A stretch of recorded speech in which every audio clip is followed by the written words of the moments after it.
Hey folks, welcome back to Restricted Visibility for Pilots. I am aboard an Aframax tanker, 107,000 deadweight tons in ballast, and this is the approaches into Mobile, Alabama on our Kongsberg ship simulator instructor station. So that gets you oriented there. You can see the entrance channel to the north of us. There is a ship, another ship out here with us, and a pilot boat, and we have, I'm just knocking around here. There's a big swell and sea running out of the south, so we've got a 2.5 meter swell and about a 2.5 meter sea condition, and we can look out the window here. It's a light tanker. She's rocking and rolling around 5 knots. We can see the other ship, and the pilot boat is up alongside her, is made of lee. Okay, we're back. What I've done in the interim while we were on fast time there is I got the ship up to full ahead. She's making 12 knots right now. She's steering pretty well. We've got a lot of pitching and rolling. The big sea has been developed and some on our quarter. We have wind out of the west, southwest at 22 knots. We're on this ballast Aframax. I've set 2 electronic bearing lines up on either side of us for a parallel index line system. And I'm making the turn into the channel right now, and it looks like it's going to start raining from just out of the blue. So take a look at that and over here on the instructor station. So in addition to having a bunch of sea clutter, we're also going to have a bunch of rain.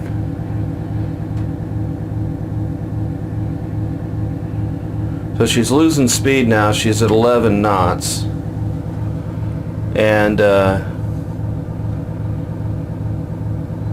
rain is coming on just as we're making the entrance channel.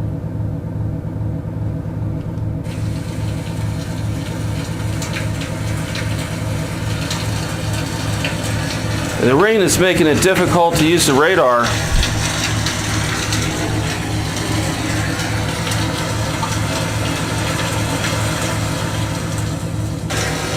So I'm just easing up the rain clutter a little bit.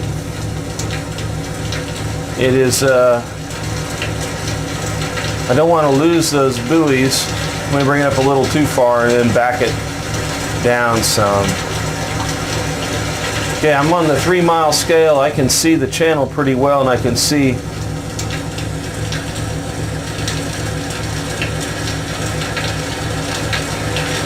the turn in the channel coming up. It's a compound channel. It has a slight dog leg in it. So here's where my EBLs are really helping, because this electronic bearing line is showing me that I'm positioned correctly. I'm holding a little bit of drift angle because it's difficult to steer in here because of the wind.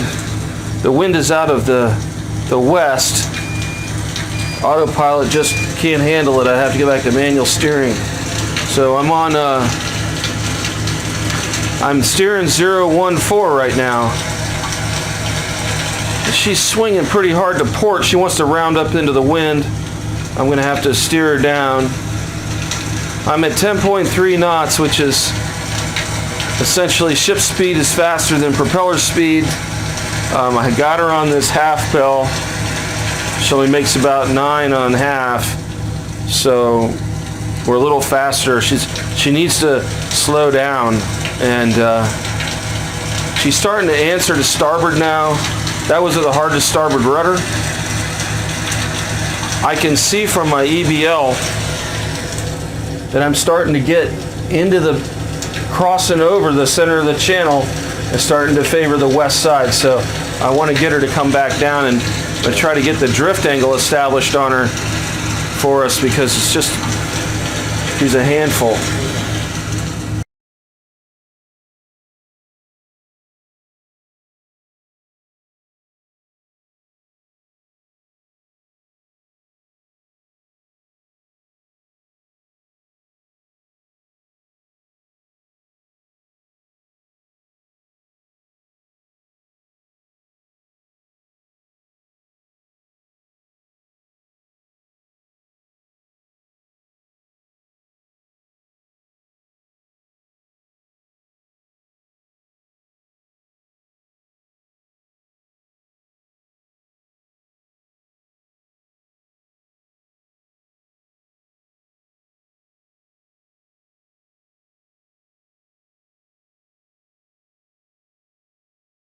Another, I'm going to use the parallel index lines because I like the ones I got right now, and I don't want to mess up what I have with my EBL. So I'm putting in a 014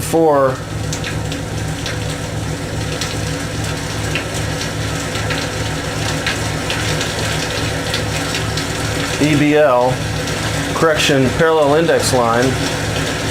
The distance is going to be 0.06.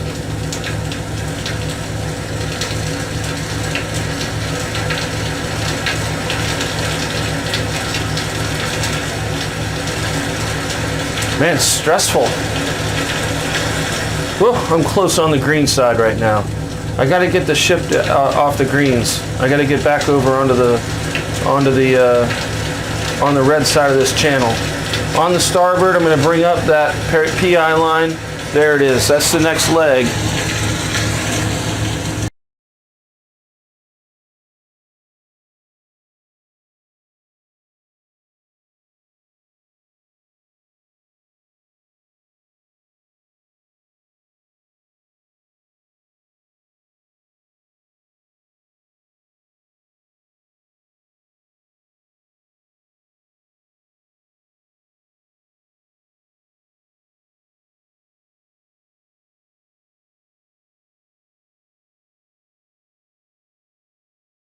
The ship across the channel. Here's the gate right now at the turn, and I was close on the green side. I'm going to let the ship drive across the channel, and I'm going to get that new PI line fetched up, and it looks like it's pretty good at the second set. Looks like I'm starting to get a decent position. I'm going to let her fall in midships. I'm going to let her fall into this range.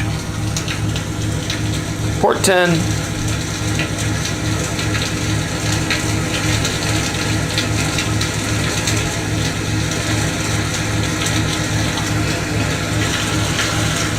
Port 20.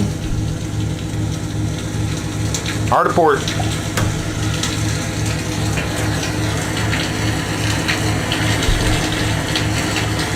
So I cannot see the buoy ahead is obscured. Visibility is not sufficient to see the buoy and the gate out there. Oh, there it goes. Visibility just shut out now. Oh, I can't see anything. If I look out, you'll see what I'm talking about. It's just whiteout conditions.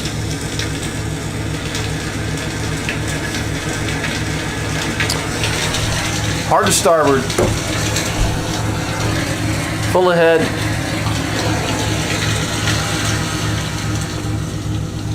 So the PI line shows me that I have gone over, I've come through the channel. I'm using a full belted catcher. I got a little distracted when I changed the visibility. I need to bring that PI line back over this way. Okay, she's answering. She's answering real sharply.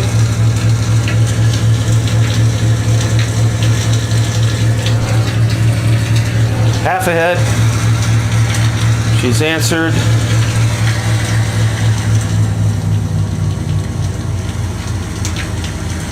I'm going to try to bring that PI line right onto those day markers. I don't need this EBL anymore. This is from the last stuff behind us. I can leave the VRM on. That shows me my distance to the center of the channel. I'm just picking up the day marker and close to us here. And this one, I'm port 10, midships. Starboard 10. And I'm being successful. I'm starting to drag that PI line back up into the channel.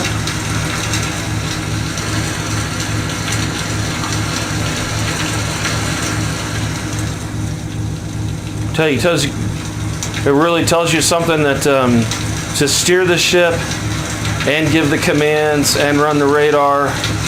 It's a big job. It's stressful and difficult to do this. Really takes a team effort up here to get this done correctly. Be much easier to just pilot. Okay, I know that the heading's out of the channel. I know I'm headed 358. I know my heading is supposed to be 014. I'm gonna let her hard to starboard. But I needed to make a correction, so it's aggressive. I wouldn't have known what that correction was without the PI line. Now I can see the PI line. I'm off the buoy here. I can see the PI line ahead of me.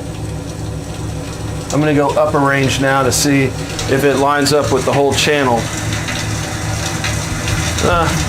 We're getting there.